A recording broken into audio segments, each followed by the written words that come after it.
Hi guys, we are boys. This is our vlog about multimedia, ICT, and 21st century. Our objectives are multimedia and ICT. Disadvantages and advantages of multimedia and ICT. Benefits of ICT and multimedia. Multimedia is the use of text, pictures, sounds, and videos together to share information and ideas. Information communication technology is the field that deals with computers, mobile device, the internet, and communication network to create and store, access, transmit, and manage information. Advantage of ICT. Health issues may be caused of eye strain, poor postures, or lack of physical activity due to long screen time. Distraction, overuse of gadget and social media can be lead to poor focus and study habits. Privacy and security risks. Personal data may be hacked, leaked, or misused. Productivity helps in business, research, and daily tasks by saving time and effort.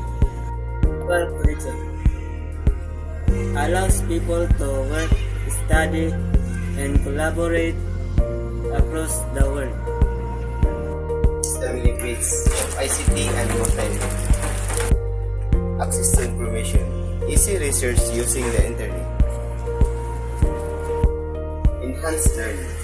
Makes more lesson with visual, audio, and videos.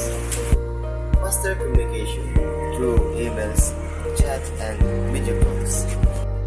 Improves communication, information is clear and more attractive.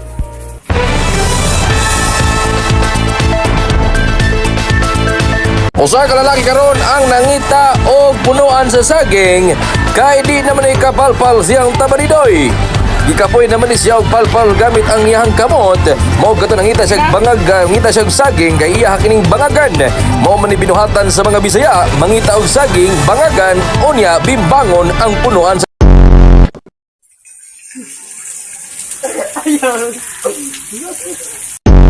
Multimedia is the use of text, Information communication technology is the field that deals with technology such as Because of eye strain, poor postures, or lack due to long screen. business, research, and daily tasks by